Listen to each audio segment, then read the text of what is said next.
जय हिंद साथियों, welcome to our channel JS24 study. जैसा कि हम सभी को ज्ञात है कि अग्निवीर 2024 का एग्ज़ाम 22 अप्रैल 2024 को होना सुनिश्चित है। उसी को ध्यान में रखते हुए आज हम अग्निवीर 2023 में हुए एग्ज़ाम का मेमोरी बेस्ड क्वेश्चन पेपर का एनालिसिस करेंगे। देखिए, किसी भी एग्ज़ाम को समझने के लिए और उसको क्रैक करने के लिए सबसे ज़रूरी होता है उसके प्रीवियस ईयर क्वेश्चन पेपर को समझना, जिससे ये पता चलता है कि उस पर्टिकुलर एग्ज़ाम में किस पोर्शन से किस तरह के क्वेश्चन बनते हैं। तो आज हम आप लोगों के लिए एक ऐसे ही क्वेश्चन पेपर लाए हैं जो मेमोरी बेस्ड क्वेश्चन पेपर है, क्योंकि पिछले वर्ष अग्निवीर का एग्ज़ाम ऑनलाइन हुआ था न कि ऑफलाइन, तो उसका पेपर तो मिला नहीं था। तो इसीलिए बच्चों से क्वेश्चन पूछकर उसको सेट किया गया है और उसी आधार पर इस मॉडल पेपर को तैयार किया गया है। जो काफ़ी क्वेश्चन पिछले वर्ष पूछे गए हैं वही क्वेश्चन इसमें रखे गए हैं। इसमें कुल 50 क्वेश्चन हैं। आप भी इन क्वेश्चन को सॉल्व करिए और बताइए कि आपके 50 में से कुल कितने क्वेश्चन सही हो। ये क्वेश्चन पेपर RWA के द्वारा तैयार किया गया है, जिसमें अग्निवीर के हिसाब से लेवल बहुत बढ़िया रखा गया है। चलिए इसमें पहला क्वेश्चन देखते हैं। पहला क्वेश्चन पूछा गया है कि अर्जुन पुरस्कार किसे दिया जाता है, यानी अर्जुन पुरस्कार किस क्षेत्र में दिया जाता है। ऑप्शन ए है खिलाड़ियों को, बी है कवियों को, सी है वैज्ञानिकों को और डी है अभिनेता को। तो इसका राइट आंसर होगा ऑप्शन ए, खिलाड़ियों को। अर्जुन पुरस्कार खेल के क्षेत्र में दिया जाता है खिलाड़ियों को। चलिए नेक्स्ट क्वेश्चन देखते हैं। दूसरा क्वेश्चन पूछा गया है कि कश्मीर घाटी का मुख्य शहर है, कश्मीर घाटी में जो मुख्य शहर है उसका क्या नाम है। ऑप्शन ए है पठानकोट, बी है श्रीनगर, सी है कुपवाड़ा और डी है इनमें से कोई नहीं। तो इसका राइट आंसर होगा ऑप्शन बी, श्रीनगर। कश्मीर घाटी का सबसे मुख्य शहर जो है उसे कहते हैं श्रीनगर, जो जम्मू कश्मीर की राजधानी भी है। नेक्स्ट क्वेश्चन देखते हैं। क्वेश्चन नंबर 3 पूछा गया है कि आधी रात का सूरज किस देश को कहा जाता है। Which is known as the land of midnight sun. तो ऑप्शन ए है जापान, बी है स्विट्जरलैंड, सी है नॉर्वे और डी है इनमें से कोई नहीं। तो इसका राइट आंसर होगा ऑप्शन सी, नॉर्वे। नॉर्वे को आधी रात का सूरज कहा जाता है। नेक्स्ट क्वेश्चन देखते हैं। क्वेश्चन नंबर 4, इसमें पूछा गया है कि सत्यमेव जयते कहाँ से लिया गया है। सत्यमेव जयते किस पुस्तक से, किस वेद से लिया गया है। तो ऑप्शन ए है मांडुक्योपनिषद, बी है ऋग्वेद, ऑप्शन सी है नाट्यशास्त्र और डी है सामवेद। तो इसका राइट आंसर होगा मांडुक्योपनिषद से लिया गया है सत्यमेव जयते। एक और पॉइंट एक्स्ट्रा याद रखिए कि ऋग्वेद पहला वेद माना गया है इसको, ऋग्वेद को। कुल वेदों की संख्या कितनी है, तो 4 है, ये भी याद रखिएगा। नेक्स्ट क्वेश्चन देखते हैं। क्वेश्चन नंबर 5, इसमें पूछा गया है कि चिल्का झील कहाँ स्थित है। झीलों से एक क्वेश्चन पूछा है कि चिल्का झील कहाँ स्थित है। ऑप्शन ए है उड़ीसा, बी है बिहार, सी है मध्य प्रदेश और डी है इनमें से कोई नहीं। तो याद रखिएगा चिल्का झील उड़ीसा राज्य में स्थित है। नेक्स्ट क्वेश्चन देखते हैं। क्वेश्चन नंबर 6, इसमें पूछा गया है कि मिजोरम की राजधानी कौन सी है, यानी राज्य और राजधानी से भी एक क्वेश्चन बनता है। इसमें पूछा है मिजोरम राज्य की राजधानी क्या है। ऑप्शन ए है आइजॉल, बी है शिलोंग, सी है इम्फाल और डी है इनमें से कोई नहीं। तो इसका राइट आंसर बताइए। इसका राइट आंसर होगा ऑप्शन ए, आइजॉल। मिजोरम की राजधानी है आइजॉल। शिलोंग किसकी राजधानी है, तो ये है मिजोरम की, ठीक है। और इम्फाल राजधानी है मणिपुर की, ठीक है। तो ये भी पॉइंट याद रखिएगा। नेक्स्ट क्वेश्चन देखते हैं। क्वेश्चन नंबर 7, 7वां क्वेश्चन पूछा गया है कि बिहू किस राज्य का पारंपरिक नृत्य है। बिहू किस राज्य का पारंपरिक नृत्य है। तो ऑप्शन ए है Bihar, option B Assam, option C Punjab और ऑप्शन डी है इनमें से कोई नहीं। तो याद रखिएगा बिहू असम का पारंपरिक नृत्य है। जिस प्रकार यूपी का पारंपरिक नृत्य है कथक, वैसे ही असम का पारंपरिक नृत्य है बिहू। ये भी याद रखिएगा यूपी का पारंपरिक नृत्य कथक है। चलिए नेक्स्ट क्वेश्चन देखते हैं। क्वेश्चन नंबर 8, इसमें पूछा गया है कि लंदन किस नदी के तट पर स्थित है, यानी शहर और उसका नदी का तट याद रखना है कि कौन सा शहर किस नदी के तट पर बसा है। इससे भी एक क्वेश्चन बनता है आपके एग्जाम में। पूछा है कि लंदन किस नदी के तट पर स्थित है। ऑप्शन ए है James, option B Thames, option C Hems और ऑप्शन डी है थेम्स। तो इसका राइट आंसर होगा option B Thames. London Thames नदी के किनारे स्थित है। चलिए नेक्स्ट क्वेश्चन देखते हैं, क्वेश्चन नंबर 9। इसमें पूछा है कि एक नक्शे का उपयोग करके आप क्या क्या पता लगा सकते हैं, यानी जो एक नक्शा होता है जैसे भारत का हुआ या विश्व का हुआ चाहे यूपी का हुआ, उसको देखकर आप क्या क्या पता लगा सकते हैं। ए है दूरी, ऑप्शन बी है दिशा, ऑप्शन सी है ऊंचाई और ऑप्शन डी है इनमें से सभी। तो देखिए एक नक्शे के प्रयोग से हम तीनों चीज़ों का पता लगा सकते हैं, यानी हमारा राइट आंसर होगा ऑप्शन डी इनमें से सभी। देखिए नक्शे में दूरी पता चलता है, मानक एक दी होती है, दूरी पता चल जाता है। दिशा भी लिखा रहता है, ऐसे बनाया रहता है नॉर्थ साउथ ईस्ट वेस्ट, तो दिशा भी पता चल जाती है। ऊंचाई देखिए नक्शे में आप देखे होंगे कि पहाड़ों की ऊंचाई लिखी होती है, तो यानी नक्शे से ऊंचाई का भी पता चलता है। तो इसका राइट आंसर होगा इनमें से सभी। चलिए नेक्स्ट क्वेश्चन देखते हैं, क्वेश्चन नंबर 10। क्वेश्चन नंबर 10 पूछा है कि सशस्त्र बलों का सर्वोच्च कमांडर कौन होता है। सशस्त्र बलों का सर्वोच्च कमांडर कौन होता है। ऑप्शन ए है उच्च न्यायालय का मुख्य न्यायाधीश, ऑप्शन बी है लोकसभा का अध्यक्ष, ऑप्शन सी है भारत का राष्ट्रपति और ऑप्शन डी है इनमें से कोई नहीं। तो याद रखिएगा सशस्त्र बलों का सर्वोच्च कमांडर भारत में भारत का राष्ट्रपति होता है।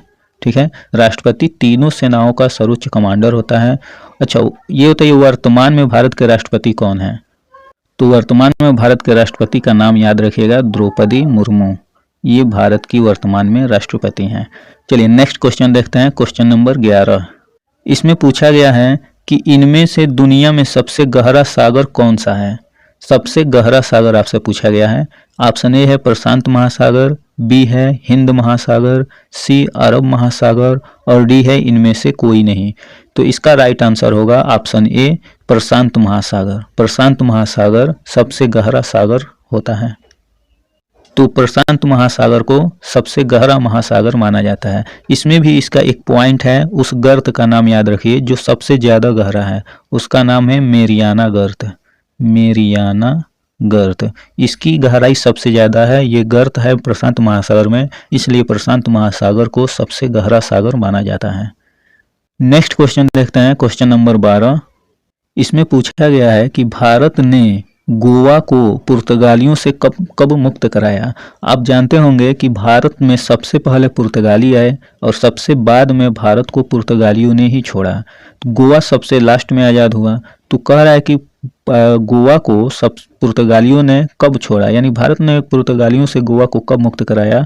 ऑप्शन ए है 1947, बी 1965, सी 1961 और डी है 1960। तो ये इंपॉर्टेंट क्वेश्चन है, इस तरह के क्वेश्चन जरूर पूछे जाएंगे। इसका राइट आंसर होगा ऑप्शन सी 1961, यानी भारत ने गोवा को पुर्तगालियों से 1961 में आज़ाद करा लिया था। चलिए नेक्स्ट क्वेश्चन देखते हैं, क्वेश्चन नंबर 13। पूछा है कि पेरिस किस नदी के तट पर स्थित है। देखिए नदी के तट पर स्थित शहर से ये दूसरा क्वेश्चन है। पेरिस पूछा है, पेरिस एक शहर है, यह किस नदी के तट पर स्थित है। तो ऑप्शन ए है सीन नदी, बी है थेम्स नदी, डी है वोल्गा नदी और डी है इनमें से कोई नहीं। तो याद रखिएगा पेरिस सीन नदी के तट पर स्थित है। पेरिस फ्रांस की राजधानी है जो सीन नदी के तट पर स्थित है। चलिए नेक्स्ट क्वेश्चन देखते हैं, क्वेश्चन नंबर 14 पूछा है कि राष्ट्रीय वनस्पति उद्यान किस शहर में स्थित है। देखिए उद्यान से राष्ट्रीय उद्यान हो गया या वनस्पति उद्यान हो गया, चाहे पक्षी अभ्यारण्य हो गया, इन टॉपिक से भी एक क्वेश्चन आपके एग्जाम में देखने को मिलेंगे। तो इन टॉपिक को भी आगे के वीडियो में बताया जाएगा। इसके लिए हमारे चैनल को सब्सक्राइब करके और बेल आइकन दबा लीजिए ताकि आपको समय समय पर नोटिफिकेशन मिलता रहे। ऑप्शन देख लेते हैं, इसमें ऑप्शन ए दिया है रीवा, बी दिया है जयपुर, सी चंडीगढ़ और डी लखनऊ। तो राष्ट्रीय वनस्पति उद्यान लखनऊ में स्थित है। इसका राइट आंसर होगा option D Lucknow. Next question देखते हैं, क्वेश्चन नंबर 15। इसमें पूछा गया है कि H1N1 क्या है। H1N1 क्या है।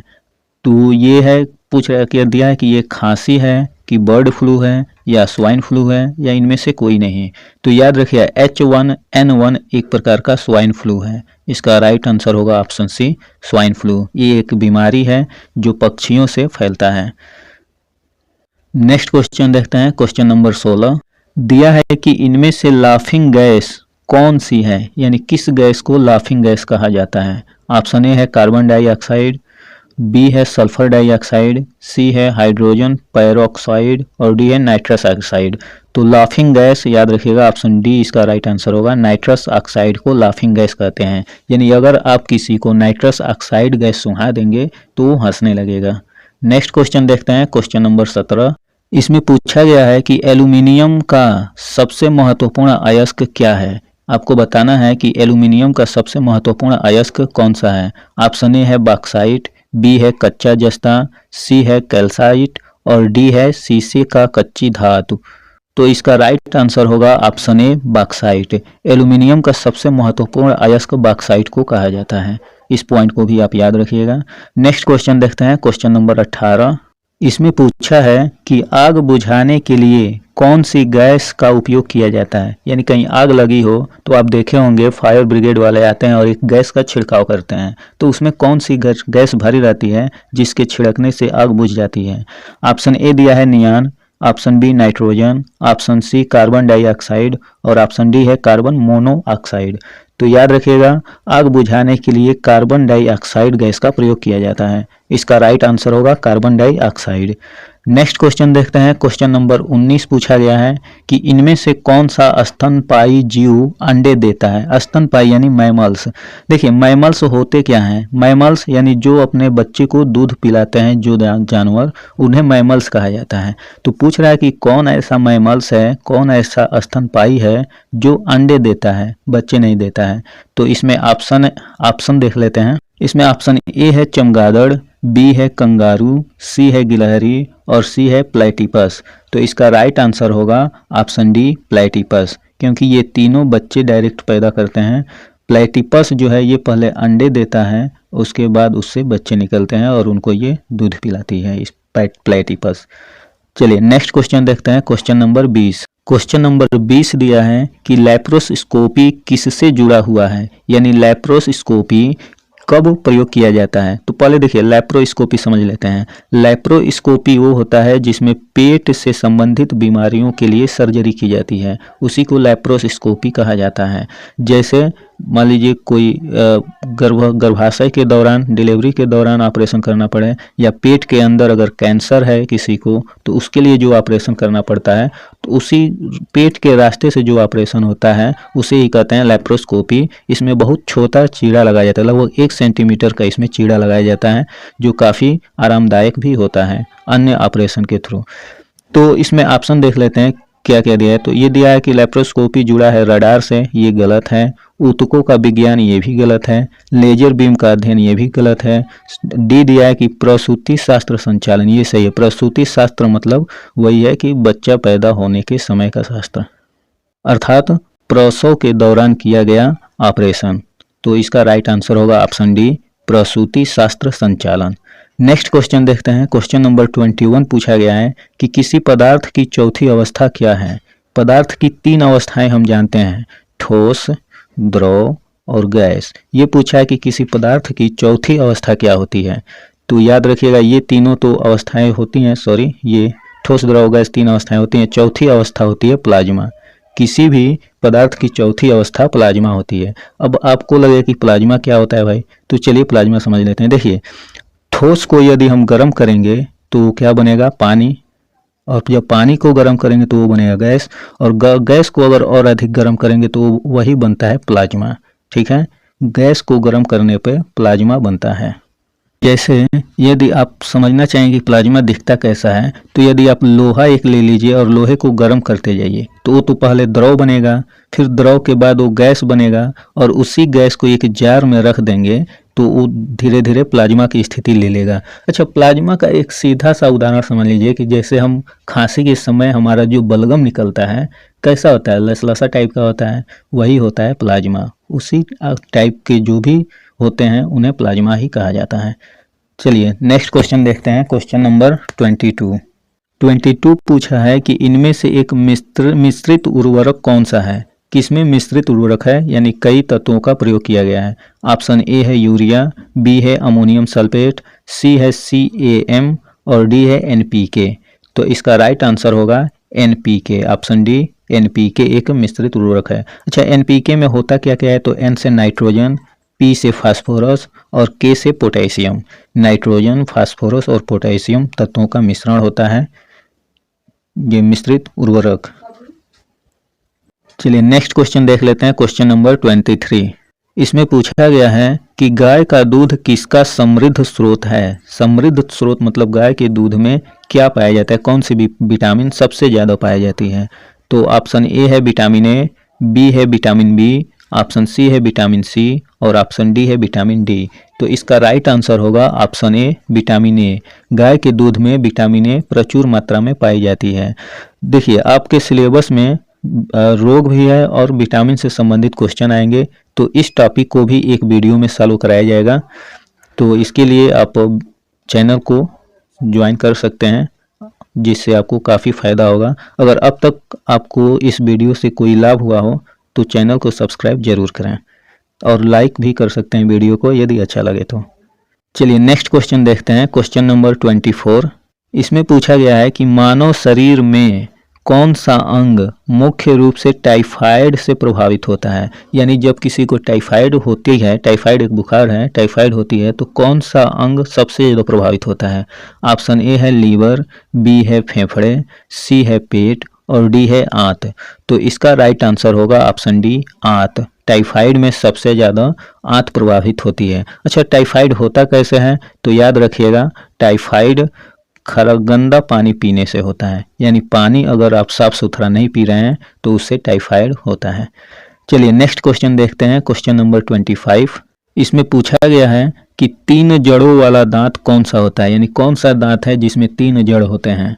ऑप्शन ए है दाढ़ यानी मैक्सिलरी मोलर, बी है प्री मोलर यानी अग्रदाढ़, सी है इंसिसर यानी कृतंत और डी है कैनिन यानी रदनक। तो पूछा है कि 3 जड़ों वाला दांत कौन सा है, तो याद रखिएगा 3 जड़ों वाला दांत होता है ऑप्शन ए मैक्सिलरी मोलर। अच्छा, ये होता क्या है, तो हमारे जबड़े वाले जो दांत होते हैं उन्हीं में से एक होता है मैक्सिलरी मोलर, जिसमें 3 जड़ें होती हैं। चलिए नेक्स्ट क्वेश्चन देखते हैं, क्वेश्चन नंबर 26। इसमें पूछा गया है कि लार किसके पाचन में मदद करता है। यानी जो हमारे मुंह में लार बनती है उससे कौन सा पचता है, क्या पचता है। तो ऑप्शन ए है प्रोटीन, बी है वसा, सी है फाइबर और डी है स्टार्च। तो देखिए लार से स्टार्च को पचने में मदद मिलती है, क्योंकि स्टार्च जब पचता है तो ये टूटता है ग्लूकोज में और ग्लूकोज से ही हमें ऊर्जा प्राप्त होती है। तो लार किसके पाचन में मदद करता है, तो स्टार्च के, याद रखिएगा। नेक्स्ट क्वेश्चन देखते हैं, क्वेश्चन नंबर 27 पूछा गया है कि कम पारदर्शिता की वजह क्या है। कम दर्शिता मतलब निकट दृष्टि दोष, जिसमें दूर की वस्तुएं साफ साफ नहीं दिखाई दे पाती हैं, तो वो किस कारण से होता है। ऑप्शन ए है आँख की पुतली का स्थानांतरण, ऑप्शन बी है कमजोर मांसपेशियां, ऑप्शन सी नेत्र गोलक का बढ़ना और ऑप्शन डी है रेटिना का कमजोर होना। तो इसका राइट आंसर होगा ऑप्शन डी रेटिना का कमजोर होना। जब रेटिना कमजोर पड़ती है तो हमें दूर की वस्तुएं धुंधली दिखाई देने लगती है। चलिए नेक्स्ट क्वेश्चन देखते हैं, क्वेश्चन नंबर 28 पूछा गया है कि एक वयस्क पुरुष मस्तिष्क का औसत वजन कितना होता है। यानी एक वयस्क पुरुष है उसका मस्तिष्क का वजन कितना होता है। ऑप्शन ए है 1 किलोग्राम, बी है 1200 ग्राम, सी है 1350 ग्राम और डी है 1500 ग्राम। तो इसको याद रखिएगा, मस्तिष्क का वजन लगभग 1350 ग्राम माना जाता है। इसका राइट आंसर होगा ऑप्शन सी 1350 ग्राम। नेक्स्ट क्वेश्चन देखते हैं, क्वेश्चन नंबर 29। इसमें पूछा गया है कि पानी का अधिकतम घनत्व किसमें होता है। यानी कितने डिग्री पर पानी का जो घनत्व होता है वो सर्वाधिक होता है। देखिए घनत्व का मतलब जब स्थान ज़्यादा घेरे, जैसे ठोस का घनत्व ज़्यादा होता है कि पानी का, तो आप बताएंगे ठोस का घनत्व सर ज़्यादा होता है। तो वैसे ही पूछ रहा है कि पानी का वो कौन सा टेम्परेचर है जिस पर सर्वाधिक घनत्व होता है। तो ऑप्शन देख लेते हैं। ऑप्शन ए है 0 डिग्री सेंटीग्रेड, बी है 40 डिग्री सेंटीग्रेड, सी है 1000 डिग्री सेंटीग्रेड और डी है 100 डिग्री सेंटीग्रेड। तो देखिए इसमें एक ऑप्शन गलत दिया है, ये 40 ना होकर 4 डिग्री सेंटीग्रेड होगा। ठीक है, तो इस याद रखिएगा, इसका राइट आंसर भी होगा 4 डिग्री सेंटीग्रेड। पानी 4 डिग्री सेंटीग्रेड पर पानी का घनत्व तो सर्वाधिक होता है। चलिए नेक्स्ट क्वेश्चन देखते हैं, क्वेश्चन नंबर 30। इसमें पूछा है 30 में कि निम्नलिखित में से कौन सा रोग आमतौर पर हवा के माध्यम से फैलता है, यानी कौन ऐसा रोग है जो हवा के माध्यम से फैलता है। ऑप्शन ए है प्लेग, बी है टाइफाइड, सी है क्षय रोग और डी है हैजा। तो देखिए आप, ये प्लेग तो हवा से फैलता नहीं है, टाइफाइड भी हवा से नहीं फैलता है, हैजा भी हवा से नहीं फैलता है, क्षय रोग है, क्षय रोग जो टीबी, ये हवा से फैलता है। तो इसका राइट आंसर होगा क्षय रोग, ऑप्शन सी। नेक्स्ट क्वेश्चन देखते हैं, क्वेश्चन नंबर 31। इसमें पूछा गया है कि वायुमंडल का ऊपरी हिस्सा ओजोन परत हमें किससे बचाती है। वायुमंडल में एक परत होती है ओजोन परत, वो किससे बचाती है हमें। ऑप्शन ए है प्रत्यक्ष विकिरण, बी है अवरक्त किरणें, सी है पराबैंगनी किरणें और डी है कॉस्मिक किरणें। तो राइट आंसर होगा ऑप्शन सी पराबैंगनी किरणें। पराबैंगनी किरणें से ओजोन परत हमें बचाती है। देखिए अगर ओजोन परत न होती तो पराबैंगनी किरणें हमारे शरीर तक डायरेक्ट पहुंचती, और जब डायरेक्ट पहुंचती तो हमारे तत्व, हमारे त्वचा पर लाल लाल धब्बे पड़ जाते हैं, काफ़ी जलन होने लगती है इन किरणों से। तो ये हमारे लिए बहुत महत्वपूर्ण है ओजोन परत। तो ओजोन परत हमें किससे बचाती है, तो याद रखिएगा पराबैंगनी किरणों से बचाती है। नेक्स्ट क्वेश्चन देखते हैं 32। इसमें पूछा है कि हवाई विमानों में शुद्ध ईंधन होता है, यानी जो प्लेन होती हैं एरोप्लेन, उसमें कौन सा ईंधन यानी कौन सा तेल भरा जाता है जिससे वे उड़ती हैं। ऑप्शन देख लेते हैं। ऑप्शन ए है पेट्रोल, बी है मिट्टी का तेल, सी है गैसोलीन और डी है डीजल। तो बताइए आपके हिसाब से क्या होगा। हमको लग रहा है कई लोग इसको गलत ही टिक करेंगे। देखिए नहीं जानते हैं तो जान लीजिए, हवाई विमानों में जो भरा जाता है वो मिट्टी का तेल होता है। ठीक है, मिट्टी का तेल ही भरा जाता है, लेकिन अंतर यह है कि जो हमें मिलता था पहले सरकारी दुकान पे कोटे पर, वो मिट्टी का तेल नहीं होता है, बल्कि उसको और शुद्ध करके भरा जाता है विमानों में, लेकिन होता मिट्टी का तेल ही है। तो हवाई विमानों में शुद्ध ईंधन के रूप में मिट्टी के तेल का प्रयोग किया जाता है। चलिए नेक्स्ट क्वेश्चन देखते हैं, क्वेश्चन नंबर 33। इसमें पूछा गया है कि निम्न में से कौन ग्रंथि नहीं है, यानी कौन ऐसा है जो एक ग्रंथि नहीं है। देखिए पहले ग्रंथि जान लेते हैं क्या होता है। देखिए ग्रंथि एक थैला होता है, थैला रूप में होता है, जो जिससे कई तरह के रस निकलते हैं। कुछ को एंजाइम कहते हैं और कुछ को हार्मोन्स कहा जाता है। ठीक है, कुछ को एंजाइम कहते हैं, कुछ को हार्मोन्स कहते हैं। इसमें पूछा है कि ग्रंथि कौन सी है, कौन नहीं है। ऑप्शन ए दिया है पेट, बी है जिगर, सी है गुर्दे और डी है पाचक ग्रंथि। तो देखिए जिगर यानी लीवर भी एक ग्रंथि का काम करता है, गुर्दा भी एक ग्रंथि का काम करता है और पाचक ग्रंथि भी, ये तो ग्रंथि नाम ही जुड़ा है, यानी ये भी एक ग्रंथि है। लेकिन पेट कोई ग्रंथि नहीं है, ये किसी ग्रंथि का काम नहीं करता है। इससे न तो हार्मोन्स निकलते हैं और न ही एंजाइम निकलते हैं। तो हमारा राइट आंसर होगा ऑप्शन ए स्टमक यानी पेट, जो एक ग्रंथि नहीं है। चलिए नेक्स्ट क्वेश्चन देखते हैं, क्वेश्चन नंबर 34। इसमें पूछा गया है कि ज़्यादा दूरी वाला फोटोग्राफी किसके द्वारा सुसाध्य बनाई जा सकती है। सुसाध्य मतलब आसान बनाई जा सकती है। किसका इस्तेमाल करेंगे तो जो फोटोग्राफी होगी वो अधिक दूरी के लिए आसानी से ली जा सकती है। ऑप्शन ए है प्रकाश, बी है एक्सरे, सी है अवरक्त किरणें और डी है पराबैंगनी किरणें। तो इसमें याद रखिएगा कि ज़्यादा दूरी की वस्तुओं के फोटो लेने के लिए, साफ सुथरा फोटो है, बढ़िया फोटो है, उसके लिए अवरक्त किरणों का प्रयोग किया जाता है, इंफ्रारेड रेज का प्रयोग किया जाता है।